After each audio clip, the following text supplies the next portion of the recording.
This is the 3pm Takeover, Radio Northern Beach's only drive-home show. Keep it right here for a whole hour of fresh hits and entertainment for your Wednesday afternoon. Here we go. This is Christmas by U2. Merry Christmas! Woo! Welcome to our Christmas special. Well, it's not really special, but like our Christmas show for the 3pm Takeover. It is the 23rd of December, so we are so close to Christmas. And we thought that today on the show, we would play all Christmas music. But rather than well-known carols, we'd pick covers of Christmas songs by artists that are like really currently popular. I thought that would be a cool idea. Yeah, because we don't want to be like all the supermarkets and retail stores that they have like the one CD they play over and over. We're cooler than that. We're playing like U2 and... Although that's funny because when we were picking this song, we said that U2 one is the one you always hear when you're walking through the shop shopping for Christmas things. True. But I never knew that U2 did it. I didn't know it was U2 for ages. Yeah. No, that's cool that it's U2. But now I think about it. Yeah, no, now that I know, I hear it, I'm like, that is totally Bono. That is Bono singing. It's cool though. So since we are right into Christmas now and it's happening, I'm so excited. Christmas Eve. It is. Christmas like starts on the 23rd of December in my house, so it's exciting. What are some of your favourite things about Christmas? It sounds like cliche, but I love that family comes together and the all that food. fun stuff. Definitely the food. We're not a seafood for Christmas family. We're a traditional like turkey for Christmas. Yeah, same with us. I've never had seafood for Christmas. Regardless if it's like a 40-degree day, we'll eat a hot turkey. Like yeah, so will we. Yeah. One year we had one of those turduckens. What? So it's this American thing and it tastes amazing. So it's, I'm going to get the order right. It's a chicken inside a duck inside a turkey. Ew. No, it tastes so weird. It's like poultry paradise. It's really Poultry good. paradise. It is. It's really good. I can't be doing with mixing my meats. But you're not. They're all white meats. All birds. Birds of a feather. Get cooked together. I still don't mix my meats. I couldn't handle that. See, but I don't like doing turkey and ham on Christmas. I don't like having ham near my turkey. Oh, no, mine are on like separate sides of the plate. Oh. What's your favourite thing about Christmas? I like the food as well. I can't really say I like family coming together because nobody comes. It's just me and my parents. Oh, because all your family's overseas. Yeah, my family are all overseas. But what I do really like is every year around the same time of day, we call all my family that are overseas and then we spend like a good half hour or more like on chat with all of them and you get passed around. So I'll speak to like 12 different people and that's fun and that kind of feels like you're involved. And I really like giving presents to people. That's become like my new favourite thing. Is it in recent years? Because as a kid, I loved getting presents. Oh, as a kid, you only want to get them. Giving is so great as you get older. I love it. But I'm so excited. I've got some really, really cool presents for my family and stuff this year. So I'm excited to give them. And aside from that, I really like just the general atmosphere. I like being relaxed, not knowing there's anything else to do that day except just, eat and kind of lounge around. I like that aspect of it. And you turn the TV on and it's just always like old Christmas movies. And or like those Christmas cartoons. And yes. It's good. I love it. It's like the most chill, like 3 to 4 days. It's so lovely. I really love 26th, 27th, 28th of December. I really love those days because especially like you come back, I always find I come back to my presents and there's a present that I forgot that I got and I get like excited all over again. Yeah. And there's just nothing happening on those days. It's so relaxing. It's nice and sunny so you can walk and swim and it's a great time of year. It's the best week ever. I've had a few Christmases overseas because half of my family is over in America. Yeah. And it's weird that it's like the same thing where the 23rd, 24th and then the couple of days after, you don't really do anything. You just kind of chill and eat and all the shops are mainly closed and it's weird that it's like a universal. Except not here now because now stores can trade on Boxing Day. Oh, really? Yeah, as of this year, stores will be, a select number, but like quite a lot are able to trade on Christmas Day. On Boxing Day. So like everyone's going to be out this year. Oh, wow. Yeah, like so regular shops will be open. That's weird. That's like almost trying to cut the holiday short. I don't know if I like that. It is kind of sad. And I've never got the whole Boxing Day sales thing. That would be so depressing to wake up on Christmas Day and not have any presents because, like, you were going to get them at the sales. I'd be really sad. Oh, is that why people do it? They're like, they have like a later Christmas. Yeah. That's why there's Boxing Day sales because Christmas is over, so everything's cheap. So a lot of people will, like, not buy any presents and then go and get everything on Boxing Day and stuff. Oh. But I think that's lame. It's a bit anticlimactic because, like, it's Christmas, but nothing. Not that Christmas is about the presents, but it is. Well, it's kind of ingrained in the tradition of it in this century. So, unfortunately. Yeah. It's like people who have like a European family, so they celebrate on Christmas Eve. as well. I'm like, why do that? doesn't that make like Christmas Day so anticlimactic? Because you're like, that's true. It's all kind of done except for the turkey. I kind of get two because my like closest family friends are European, and so we always spend Christmas Eve there. That's cute. And so that's where I'll be. So I get like a Christmas Eve with presents and a Christmas Day. Nice. Which is cool. But moving on to our next Christmas song, we're going to hear a little bit of Justin Bieber. Who even knew he did Christmas music? Well, turns out he does, and he'll be waiting for you something special. Nothing like being serenaded by Justin Bieber over Christmas. I'm sure that's on someone's Christmas list, so you're welcome. Sure it's on a lot of people's Christmas Santa list, lots of kids. But even so, I thought that was a cute little song. It's cool when regular celebrities do Christmas things. Hopefully you're not listening to us on your drive home from work, because hopefully you're not working because it's close to Christmas. Yeah, it's Christmas Eve. And you finished work already. Yeah, Christmas Eve. I hope you guys are having an excellent almost Christmas today. Yep. But we have a bit of a controversial topic coming up. Ooh. Controversial in like a Christmas way, not in like a everyday segment way. Yeah. Well, I think it can be controversial in every day because you never know when it's going to happen. I mean, I think it's obviously a lot more topical at Christmas. Correct. So tell us more about this controversy, Victoria. Well, okay, any kids listening, I want you to turn the radio off right now and come back in like 6 minutes, okay? Good. Okay, go. Adults, come in close. We're going to talk about whether it's okay to tell kids about Santa Claus. So I was thinking about this because I've been talking with a lot of people lately about what age they were when they were told by someone that perhaps Santa wasn't real. Or if they discovered it. I know some people who like worked it out. Or worked it out or things like that. I've heard some really sad stories where people like caught their parents sneaking around and stuff like that, which I think that's really sad because I never had that. And weirdly enough, I still kind of believe in it because my mum has always kind of really strongly pushed that and said, you know what, it's real if you believe it's real kind of thing. And I always kind of held on to that really strongly. So I still have this slight Santa thing. I love it.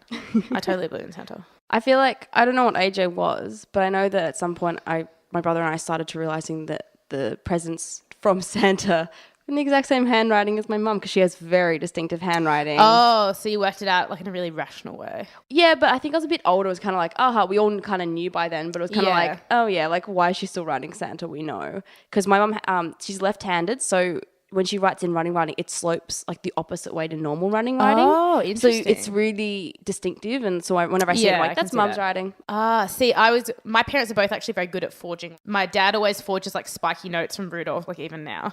Like they do really good jobs at that. But what's good with my mums or with my parents, they would never write from Santa.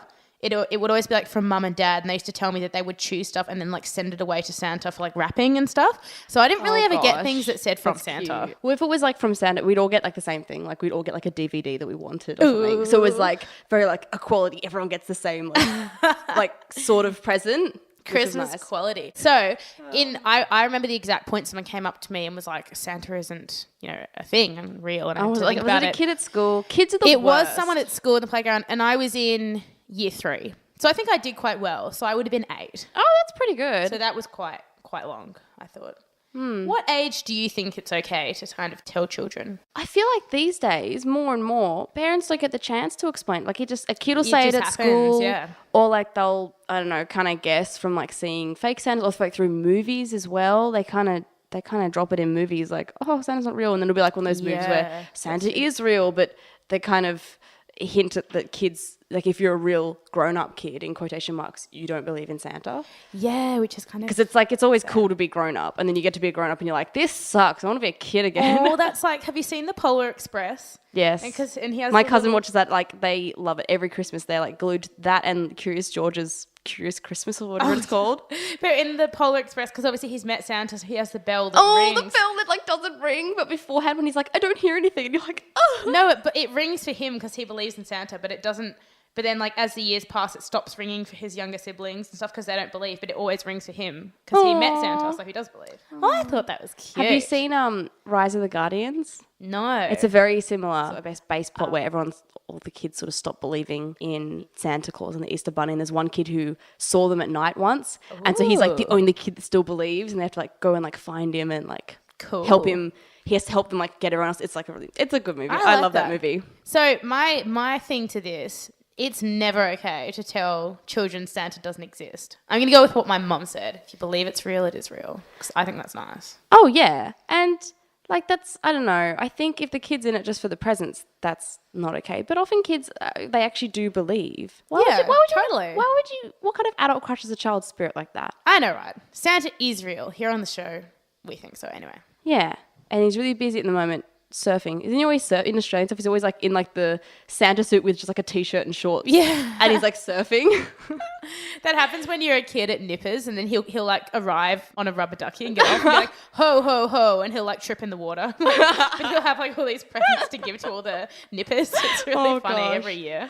Oh, but it's funny because it was so obviously they kind of didn't put effort into it at all. They choose like some really skinny tanned person who was a lifesaver who'd be like, ho, ho, oh shit, I tripped. Like, oh my gosh. And that was so funny. So we're going to move into some more Christmas music. This is a favourite of ours from one of our favourite Christmas movies, This Victoria. is like the epitome of, so every year my mum and I, one of our Christmas traditions is to watch The Holiday and Love Actually. And this song from Love Actually is like the epitome of a Christmas moment. It's amazing. We'll see you back here right after this. Welcome back to the 3pm Takeover on Radio Northern Beaches 88.7 and 90.3. Merry Christmas. So if you haven't seen Love Actually, I suggest you go see it because it's such a great Christmas movie. I find it so strange when people haven't seen it because I feel like people would just see it because you look at the cover and it has possibly like the biggest array of like well-known stars in it ever. Like every single character is like real famous. Someone's like, why haven't you seen it? Such a good film. Except for Alan Rickman and Emma Thompson, who kind of still end on a depressed note, and that's always really sad. Spoilers. That's so sad though. But that's like, it's true to what it should be. Not every Christmas movie has to have like the perfect happy ending. Everyone's happy. Yes, it does. It's Christmas. Oh gosh. Well, not everyone gets the happy ending though. There's a couple characters who don't get a happy ending. One of my friends this year, her partner has been away for a few months, and they're meeting up in Times Square on Christmas Day. No. Yeah, and they haven't seen each other for a few months, and I was like, that's a bit too romantic movie. That's a bit too cute. I know, right? Love it. Oh my gosh. I'm excited for the movie about them to be made. I want to know how much you actually know about Christmas, Hope. Ooh. We're gonna do a little Christmas quiz, which you guys can play along with at home. See how I go. Are these going to be like religious questions or like commercialized Christmas questions? It appears to be, from what I can tell, it's kind of like mixed. It appears to be a healthy mix. So there's questions of like about like Rudolph and like early Christmas cards, and then also about like Christmas cards, Jesus and Mary. Oh, I don't know anything about Christmas cards. Well, then you're going to fail one of the questions. Okay. Oh, right. Question 1. What's the name of the period leading up to Christmas? Advent. Ding. I feel like everyone should know that. Yeah, true. Okay. How many wise men brought gifts to Jesus? 3. Well, so apparently more than one. The Bible doesn't say how many. Oh, no, that's true. I but guess. it's always a depiction of 3 wise men. But like if it's, I suppose that's more commercialized. So, well, it wasn't one wise man. Yeah. It was like men plural. It's wise men. And then you said 3 and that's more than one. So ding. Correct. So you're 2 for 2 so far. Yes. Okay. How does good King Wenceslas like his pizzas?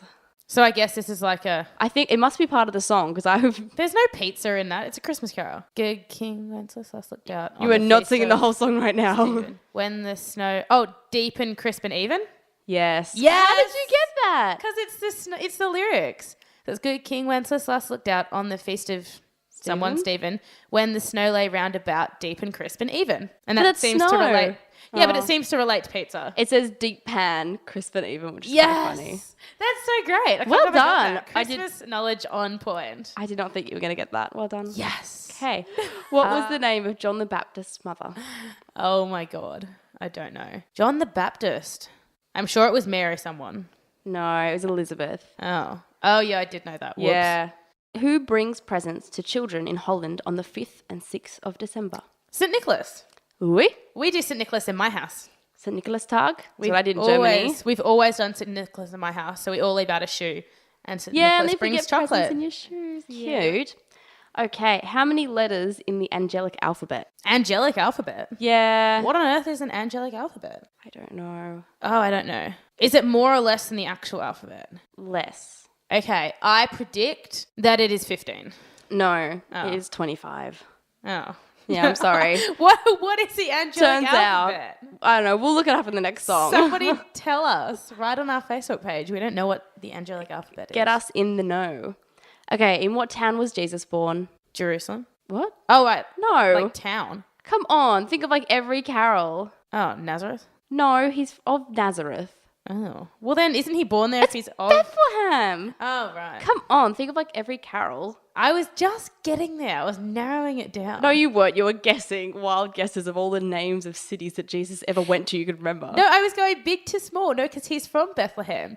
Which is in Nazareth, which is in Jerusalem. No, stop trying to justify it. Down. Yes. No, That's sorry. embarrassing. Totally, Okay. it's Bethlehem. How many presents were given in total in the 12 days of Christmas? Oh, so 12 plus 11 plus 10 plus 9. I've just got one number here. You're going to have to give me a number. If you get within 50, I'll give it to you. Can I use a calculator? Yeah, if you're real quick. Okay, so I've got to think about this because you have the 12 presents. I'm going to say I don't know. And the 10 and the 9 and the 8 and the 7 and the 6 and the 5. But 4, partridge in a pear tree. 159? But I don't know if they do it where it's like every time you do a verse, you got to add them all together. Well, partridge in a pear tree, so it's 1, and then you do the 2 thingos, so then 2, so it's 1 plus 3. Oh, and no. Then, yeah, I think it's that way because the answer here is 364. Oh, yeah. I'm pretty sure you go So is that like an actual... Whoa. So because every day, because on the first day Christmas gave me a partridge in a pear tree. Second day gave me the But does that mean 2 that you got a thingos present and for a every day of the year? If it's 364, like metaphorically, even though you've only been given presents for 12 days, you have a singular thing that represents like every day of the year. Oh, maybe, except there's 365 days in a year. Yeah, but then like Christmas Day doesn't count because then like you start again. Or maybe that's just a really weird like mathematical coincidence. Oh, that was too much calculating for my liking. Unfortunately, we're up to the Christmas card question. Oh, God. In what decade was the first Christmas card sent in the UK? What decade? Yeah. Oh. I feel like I could be off by like several centuries. In my mind, I was like, oh, 1900s. And I was like, no, probably like 1300s. And I was like, it could be anywhere in between. I don't know. 1480s? No, 1840s. Oh. So well, you got an opposite. But I was backwards. Yeah, it was in 1843 by Sir Henry Cole. Okay. I thought in like Shakespearean times they gave each other... Oh, they didn't send cards. They sent each other like clay slabs. It doesn't count. So when you like gotta like scribe. So like the night you gotta like sit down and write all the Christmas cards. Like I gotta sit down and write all the Christmas slabs. The concrete slab. No, just kidding. They have quills. Okay. What country did Jesus and his family escape to in the biblical story? I think it depends on which gospel you read. I don't know. Really? I know this. Even I know this one. Well, you would know this one. Probably better than I would. So it obviously borders Israel. I don't know. Jordan? No, Egypt. I was going to say, it has like a really... Oh my God, that's so embarrassing. Now I think about it, I totally know it's Egypt. Yeah, my clue was going to be like, it's really important in a really early story. Yeah, I was going to say, now I remember. Yeah. This is so embarrassing. Okay, how many... My mum will be disappointed that I didn't know this. Okay, how many of Rudolph's 8 companions' names start with D? Dasher, Dancer, Donna, Cupid, Blitzen, I don't know, 3. Yes. Yay. I always forget this one called Donna because they all have stupid names, but then Donna's like an actual name. But it's Donner, not NNA. So it's not like the name. It's like Donna, like a doner kebab. I don't know. Yes, actually, but without the umlaut. Yeah. Yes. The classic reindeer, the kebab. The doner kebab. Reindeer kebab. What country did Christmas trees originate from? I'll give you a hint. European? Well, you need a country, not a... But like, is it somewhere in Europe? Yeah, a hint would be if you know the original language of the song "O Christmas Tree." Oh, Germany. Yeah. Oh, Tannenbaum. Yeah, it was technically Latvia, but it was part of. But back then, it was part of Germany. Dear Hooped in Dinah, bless her. Yeah, I know that song. Okay. Who was the king of the Jews who ordered the babies to be killed? Herod. Oh, you're all over this. I was going to say Heron, and then I was like, fish. Herod. Yes. King of the fish. I've redeemed myself on the religious questions. Okay, I don't know if one correct answer redeems you for all the religious questions. I only got 2 wrong. What's the second line of I'm Dreaming of a White Christmas? I'm Dreaming of a white Christmas. Like every Christmas card I write. No. Yeah. The line you're thinking of is with every Christmas card I write, but that's the second time. Oh, that's the second verse. Oh, damn it. Oh, I dream of white You're Christmas. so off your game today. It's so hard when you're putting this. Would you like me to tell you the answer? No, I have to think about it. No. Now I can't get Christmas card I write out of my head. I dream of white Christmas. I don't know. I can't remember. I'm going to waste too much airtime remembering. Okay. Can I give it to you? Yeah. You're gonna kick yourself. What's one word? First word. Just. Just like the one I knew before. No. Just like the ones I used to know. I knew it was close to that. Unfortunately, with the lyrics, you generally have to get it pretty right. Well, I got the second verse. I was doing. But the question was asking for the second line, not the second part of the verse. I think the second verse is obviously showing more versatility in my knowledge of carols. What was Joseph's job? He was a tax collector. No, he wasn't. Or a tax agent or something. What? No. Yeah, he was. Oh, no, he couldn't pay his taxes. That's right. That's why they had to leave. What? No, that's not at all right. No, yeah. No, they had to go back to their original. It was for a census. They had to go back to their original land, and Joseph was from Bethlehem.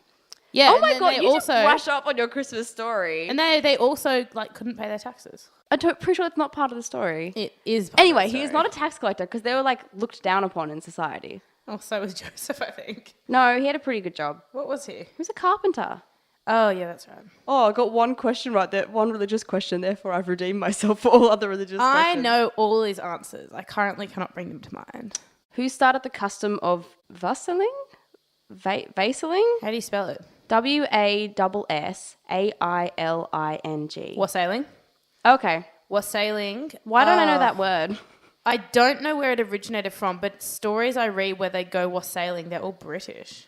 What was the term for them back then? Anglo-Saxon? Mm-hmm. Yes. It means good health. Yeah. Yeah, I know about wassailing. I don't know the word, clearly. That's it. Okay, who were the first people to visit baby Jesus? Not including the people that were there when he was born? Well, no, because they're not visiting. They're already there. Well, I'm just checking in case it's a trick question. They're three kings? No, the shepherds.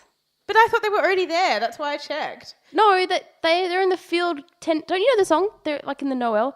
In the field, they're tending their sheep, and a bright light comes. The angel's like, "Yo, don't be afraid. Go this way." And they go, "Okay," and they go there. And then the wise men go a little bit later on because they talk to King Herod first. See, there are so many versions that how are you even supposed to know? I thought the shepherds were there. Okay, what's lucky to find in your Christmas pudding? In your Christmas pudding? Mm-hmm. Isn't it a ring or something? No. I don't know. What is it? It's a sixpence. Oh. But they've exchanged for a penny now, I think. I would have accepted penny, not ring. Oh, but I don't any sort of metal in my pudding. If I bit on that would surely there's incidents of kids breaking teeth. I think so. I don't think anyone hides pennies in puddings. I've cracked a tooth on a Vitaweed. I'm sure people have done it on coins. Yeah.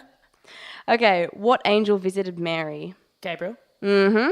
And for the last and final question of our Christmas quiz, which I hope you all have done well on, potentially better than hope.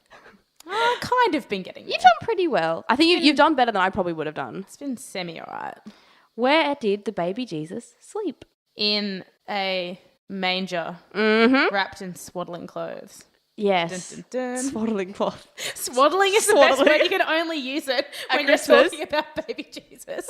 There is never another reason to use the word swaddling. Can't you say don't you swaddle? What's that when you wrap the babies up really tightly so they don't wriggle out? I don't know. It's called wrapping them really tightly. No, it isn't. I'm pretty sure it's called swaddling. As if anyone says swaddling. Yeah. That was pretty fun. I hope you guys found that interesting and got some of them right and learnt a bit more about the Christmas time. And we're going to head into some songs now. We have a bit of Jason Mraz, who has a really cute little version of Winter Wonderland. So stay tuned and we will see you on the other side of these songs. I hope you enjoyed that little taste of Michael Bublé's. It's beginning to look a lot like Christmas. It's never Christmas without Michael Bublé's. Oh, when we put up our tree, I was playing it blasting that Christmas album, dancing around the house singing. Mum's like, "Come help!" And I was like, "It's beginning to look." Michael Bublé is just the best. Remember we were laughing about him the other day, saying it's ridiculous how famous he's got from just singing other people's songs. It is. He's the ultimate It's such an anomaly for him to be so famous. Because if it was anyone else, everyone would be like, "They're not your songs." But he's just so known for that. It's amazing. Well, he does. It's not like he like rips off current songs. He does classics. So. Yeah, he does classics and makes them his own. But even so, it's so cool. Everything sung by him is great. He has a really great way of always acknowledging that they're not his songs. Like you always know anyway. And he's always really open about that, which is good. But moving on from Michael Bublé, even though I could do a whole segment just on him. I could do a whole show about him. Michael Bublé special. Yes. Oh, ooh, hello. I do that. I'm feeling a potential theme coming up for one of our special shows. Strange that like Christmas is this universal thing. So obviously there's other religions that celebrate other holidays around the same time, but Christmas is probably the biggest, the most commercialized, biggest one. Yeah, definitely. But it still strikes me that there's so many like strange little traditions worldwide. In so many different countries. Yeah. So we thought we would fill you in on a few of them. Are you ready for this, Victoria? I am. Are we going to do like a game where I got to like guess the country? That would be so funny. No, I think I may as well just tell you. Fair enough. Some of them are pretty hard to guess. So in South Africa, they have a certain delicacy which isn't really for the faint-hearted, but on Christmas Day, it's very common to eat deep-fried caterpillars. Oh. From the emperor moth. How protein rich of them? Apparently so, but it's a special festive South African delicacy, which is interesting. Oh, well, okay. My family, we have chocolate-covered peanuts. And in South Africa, they have deep-fried caterpillars.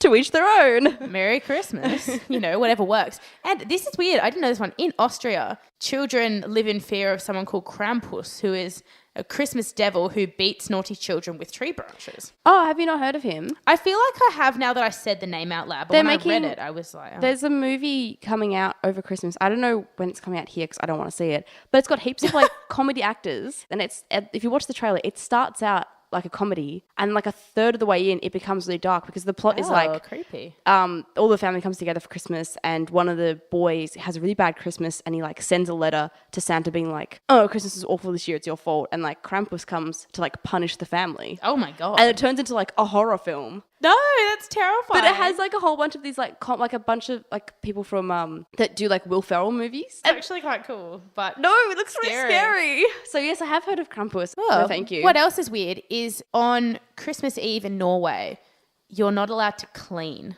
Wait, what? You're not allowed to clean. So all your brooms and like dusting things have to be hidden away so that they're not stolen by evil spirits and witches. Oh, that's kind of cute. What a shame. No cleaning. That's where witches get all their brooms from. Yeah, they steal them from people's houses. But from if you careless Norwegians. Yeah, and if you shut them away in Norway, it's fine. And this is so weird. This I definitely didn't know. Someone who is Japanese will need to verify this for us. But apparently, advertising in Japan was so powerful in a campaign in 1974 that many Japanese families eat at KFC on Christmas Eve. Wow. All due to like a campaign in 1974 about KFC and Christmas. That's like 40 years ago. Yeah, it's become like a cultural thing. Whoa. Which I didn't know. I'm actually going to ask, someone I know that's Japanese, because I think that's really cool. That's like the one day a year that KFC really get like their complete revenue. I know. Make a profit. Now, this one is so strange. It says, in Venezuela, Venezuelans attend mass in the run-up to Christmas. Quite normal, okay. However, Caracas residents, a place in Venezuela, have developed an unusual tradition, journeying to mass on roller skates. That's amazing. It is. I mean, I can't roller skate, but that would be a sight to see. A thing. Does like the priest do it as well? I don't know. I suppose so. Rolling through, and he's like, blessings, blessings, blessings. On his rollerblade. Blessings on the roll. I feel like you'd get church done a lot easier if everyone could rollerblade around. That'd be good, wouldn't it? Does the priest wear rollerblades while he does a service? Or if he's walking over to like get a book, he's like, he goes and gets back to like the pulpit thing? No, that would be amazing. I think by the sounds of it, just the parishioners go on skates. Oh. But I think I really want the priest to. Listen to this. In Greenland, they have some very unusual Christmas delicacy recipes. Matak is raw whale skin served with blubber. Tell me also more. Another one they have, which is kiviak, is dead ook birds, AUK, that are stuffed in seal skin and left to ferment for 7 months and then eaten on Christmas Day in Greenland. Yum. Wow. So weird. I think I'd take the deep fried caterpillars personally. Isn't that strange? Or the KFC from Japan over bird stuffed inside of the dead seal. Ugh. And you thought my turducken was gross. At least it's like cooked. It's not fermented. Thank God. So, and in Germany, this one I knew, Germans hide a pickle in the Christmas tree on Christmas Eve, and the first child to discover it in the morning receives an extra small gift. Okay, my host family didn't do that when I was in Germany, and I think it's when you're really young. I think it's an old school tradition. It's not like that conventional anymore. I also don't like pickles, so I'm okay with not randomly coming across like, what's in the... pickle! In Portugal, con soda is a traditional Christmas morning feast. This is a time for remembering the dead, and their families lay places for the souls of their late loved ones. Aww. So like you might be 3 people eating at a table laid for 10. That's really nice though. But kind of sad. Yeah, but it's sweet that they remember them that way and they're still included in like the Christmas feast. I like it. Oh. That's nice. Yeah, kind of. It says they lay a place. It doesn't say like they serve food for them. So it's not like it's a waste of food. Oh, that's true. That's like that that I was reading the other week about they have the feast for remembering the dead in Malaysia. And for, I can't remember however long it is after someone's passed away, every year on that feast day, they dig them up. Yes, I've heard of this. And redress them and take them for a walk and then rebury them. And like after a few years, they're obviously like just bones, but they dress them in new clothes and walk them. I thought they wrapped them in like white cloth. No, they change their clothes every time they dig them up. Wow. Oh, but that's really nice. Like that's because they're not like, I don't know. I think there's sort of in creepy, like, though. but in like Western cultures, it's like almost like a fear and a taboo about death. Whilst over there, it's like it's not celebrated, but it's not feared either. Like it's remembered. And it's not feared as something that's kind of yucky. I suppose. Which is really lovely. I don't know if I'd want to be there for it. Yeah, I'm not sure I'd want to dig anyone up, but I do get that perspective, definitely. Yeah. And in Ukraine, it seems that Ukrainians forgo traditional Christmas decorations and often decorate Christmas trees with artificial spiders and web. Oh. So kind of Did they Halloween-esque. not get the Halloween memo?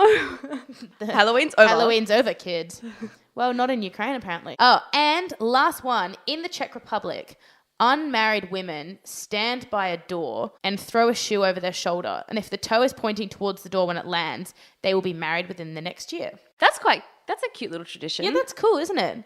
But like, and you have to do it on Christmas Day. And yeah, if the toe is pointing away from the door, then you won't get married that year. It's awkward if you're like the only single female in your family and you... What if the shoe of Everyone the toe, has to do it. The toe of the shoe is like facing sideways? Maybe like you'll get engaged, but you won't get married till the year after. Oh, that's yeah. smart. I just made that up, but it's like a positive outcome. I like it. All right, we're going to move into a song that I love. Victoria's not too sure about it. I'm still on the fence. Let's see what you guys think.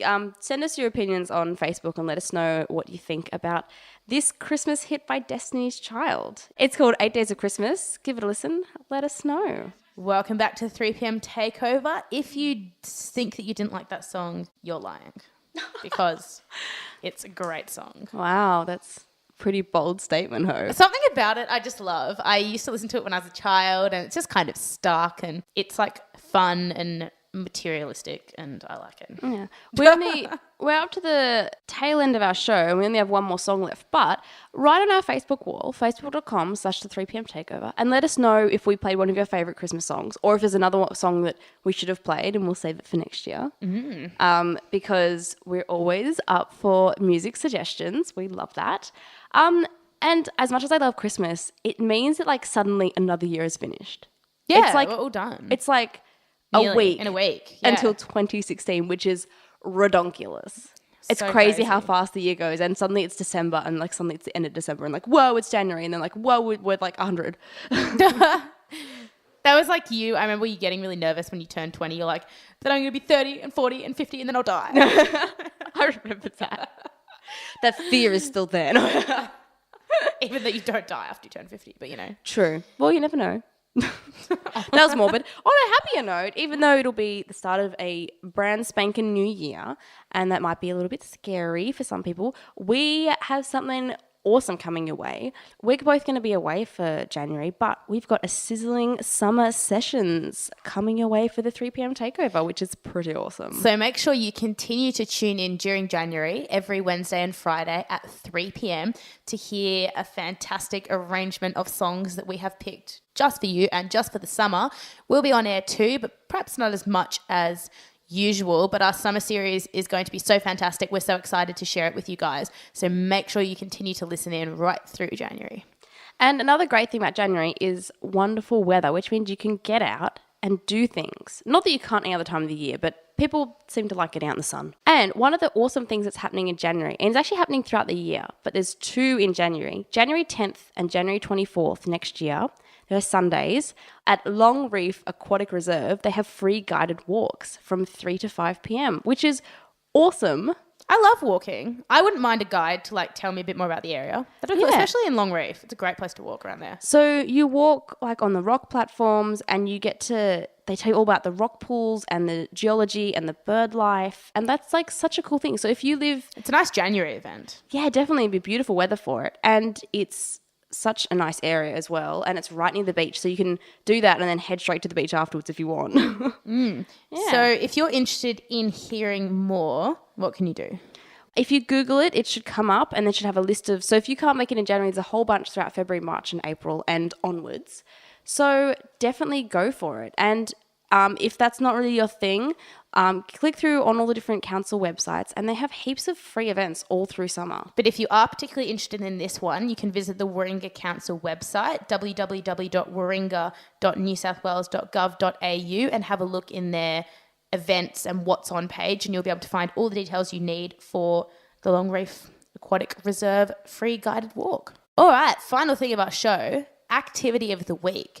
Yeah. This week, I recommend that you relax and you watch Love Actually and The Holiday and a whole pile of other Christmas movies and just have a break, spend some time with your family, stuff like that.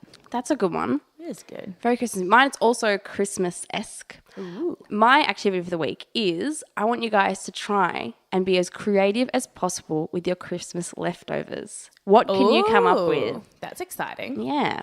Maybe you can make like Christmas nachos somehow. Can you create Christmas nachos? Yeah, I saw someone do it with Thanksgiving leftovers in America. That's amazing. And they use like pumpkin corn chips instead of plain corn chips to make like... Oh, wow. So it's like that pumpkin base. So I want someone to try and make the most creative thing with their Christmas leftovers. We usually use the rest of our ham and cheese to make croissants. Ooh. Or we use the turkey and we make like a turkey vegetable soup.